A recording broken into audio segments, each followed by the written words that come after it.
So why do you need my driver's license? We're waiting for a supervisor, okay? I understand. Why do you need my driver's license then? Why? Yourself, like who you are. Why do you need to identify me? Sir, you're on airport property. That has nothing to do with anything. I'm parked. I was parked when you guys came up to me. Yeah. You didn't pull me over. I was parked. I see that you're recording me. Of course I am, because you guys are asking me for my insurance, driver's license, and everything. For what Which reason? you have the authority to do. Says who? So it's the Highway Traffic Act. You have. Why do you have to have that for no reason? You don't even have a reason. What did I do? What did I break a law? We have the right to ask anyone for their insurance. Well, I don't mind giving it to you, but I don't like the fact that you just come up and you want my driver's license, insurance, and for no reason. Because I was parked. I wasn't speeding. I wasn't doing anything illegal. There was nothing. Then what's the problem? That's what I'm saying. Then what's the problem? Why would you ask me for that stuff? Because we have the authority to do so. What? That's not an answer. Yes, it is. No, it isn't. That's We got a call that's for it. suspicious vehicle that was abandoned at an airport. Okay? Oh, so you think there's something wrong with the vehicle? I'm telling you why you're being stopped. Why we're here. I wasn't stopped. I wasn't. Alright guys, this is where things start getting interesting. A man is sitting in his parked vehicle at the airport, minding his business, when officers suddenly approach and demand identification. No traffic stop, no clear violation, just authority being asserted out of nowhere. And immediately, you can feel the tension. The driver calmly asks the most important question anyone can ask in this situation. Why do you need my license? Instead of providing a clear legal reason, the officer leans on vague authority. This is a classic pressure tactic. Make the citizen feel obligated before they understand what's happening. But this man isn't panicking. He's recording, questioning, and staying composed. Right away, the encounter becomes less about parking and more about whether authority is being exercised properly. Stopped. You just said why I'm being stopped. Why you're being detained right now, because technically you're being detained. I'm detained? Any traffic stop is a detention. Okay, so I'm detained. That's semantics. No, I would, now you let me know that I'm detained. So, anyways, when your supervisor comes out, then we can go further with that. I just, didn't do anything wrong. I dropped my family off at the airport. I got a $75 ticket, which sucks, because I have 3 kids and 1 wife and 7 luggages and 3 knapsacks to take in there. There's always an option to park your vehicle. No, there isn't, because there was the parking. I was going to do that, and the parking only goes to, here. Right? This is too high for the parking. I was going to pay the $14 or $20 to park it, and then go and be able to say goodbye to my family, but I couldn't even go in there, right?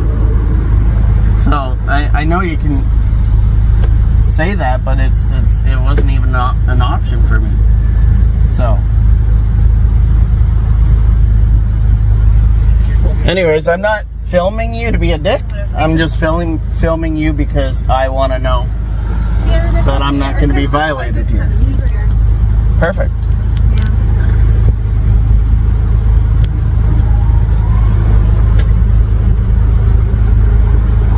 Now listen carefully. This is where the conversation turns into a legal tug-of-war. The officer claims they can request identification simply because they have the authority. But authority without explanation isn't law, and the driver knows that. He keeps pressing calmly. What law did I break?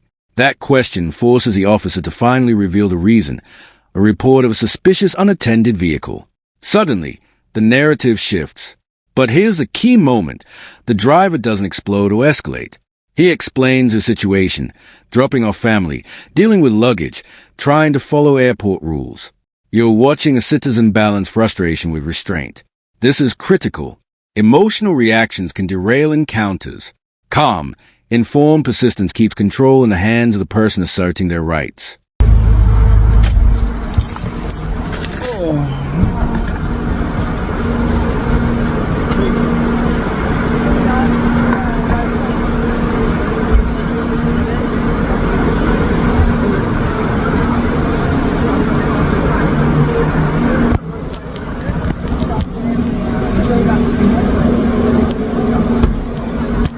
Hi, sir.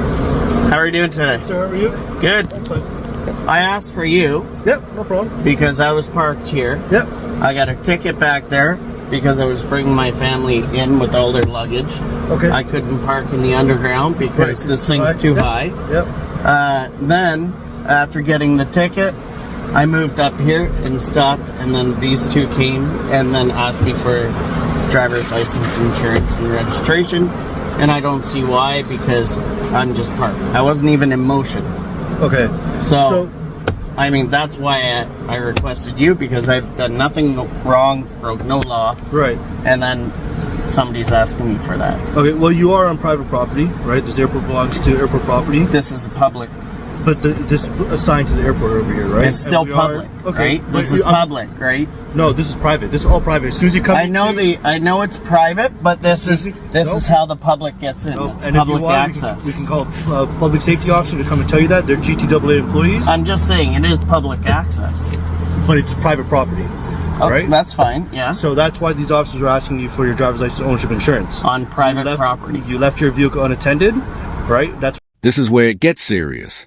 A supervisor steps in, and the tone changes instantly. Instead of confrontation, the conversation becomes procedural. The man lays everything out. Ticket already issued. Vehicle moved. Family still inside. He's not hiding anything. He's explaining context. The supervisor introduces a private property argument, stating airport rules allow officers to demand ID. Whether viewers agree or not, what matters is a dynamic. Clarity replaces confusion. The driver isn't trying to win. He's trying to understand. And that's powerful. When citizens remain calm and factual, officers are forced to articulate their position more clearly. This transforms the encounter from intimidation into negotiation, and suddenly, everyone is talking instead of posturing. the call It was service. parked with the four-ways on. But unattended. Were you inside the vehicle? No, I So it was unattended. went in there. Yeah, so it's unattended. You left it unattended. Yeah, and it was parked with the four-ways on. Doesn't There was- matter. There's You no reason there's- for You, that. can park, you can't park here with four ways on and leave your vehicle unattended. Well, I got a ticket for it. That's what I'm saying. Okay, It which was is fine. already dealt with, and that's why I'm saying why is it carrying on? Why does it have to carry on after it's already dealt with? But then you moved up a little bit and then you left your vehicle unattended again. No, I didn't. No, I Okay, so didn't. you just moved it up. I just moved it up. Okay, and is there a reason why you're still here? My family's still inside. I haven't even said goodbye to my family. They're checking in, right? So if you want to park your vehicle, you can't park your vehicle here and leave it unattended. If you leave it here I'm not unattended, leaving it unattended. Okay, so now since they're inside, if you want to say goodbye to them, I know you can't park there. You have to park at the Tim Hortons, and you have to walk over this way. But I'm not going in there to say goodbye. They're coming out to say You goodbye. can't wait here. So it's either you're going to keep circling around. That's fine with me. repeatedly, right? I don't mind circling so around. You keep I just circling around. like- If you leave it unattended, then we're going to tow it.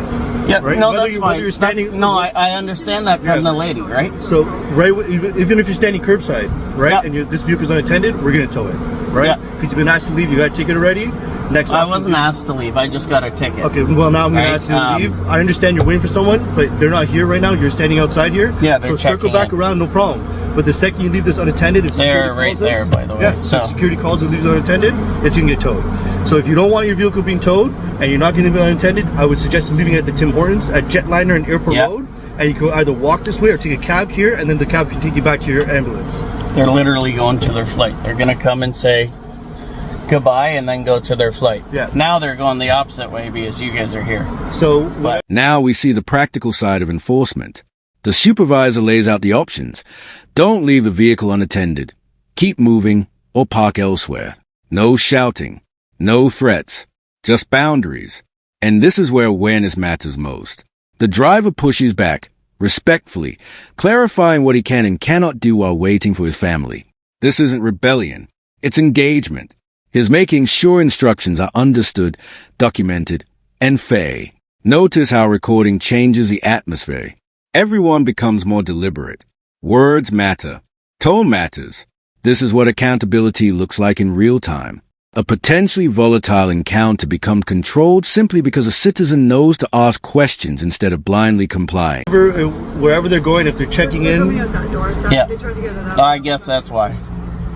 But yeah, like I said, that was the whole thing I'm here for. And just to let you know, we do have authority to ID you, okay? I, So you can, I think if you pull me over for a traffic stop, yes. But if you don't pull me over for a traffic stop, you don't. Is that not correct? well, am I wrong? You're still on private property. No, but am I that's wrong? That's where our powers come into place when you're on private property. Right? But, and now we're again, agents of the yes. property. That's where we come into play. Okay, traffic stop. Yeah, no matter what, you have to ID yourself during a traffic. Of course, traffic but stop, it's not a right? traffic stop. But right now you're on private property. So if you were asked for your ID, you're gonna have to provide your ID. Okay. So you're paid by the airport? GTAA. Yep. That's awesome. Yeah. So if you want to say bye to your family, and then I you can do. get going. Okay. Yep. Thank you, sir. Thank you.